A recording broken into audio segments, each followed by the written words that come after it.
Вечерта кралица, сутрин е грозница.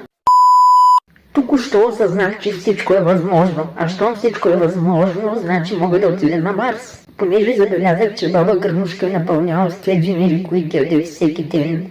Затова днес аз съм решила да я накараме да потича из къщата, да отслабни малко, като си представи, че аз съм месо и тя иска да ме хване и ще й пусне малко мотивираща музика.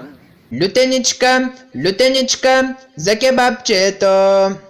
Дайте кетчуп, за да стане още по-вкусното. Аре, ма какво ти стана, бебе? Бяга 10 метра и припадна. Ама като за първи път добре. Айде почини си 5 минути и пак започваме.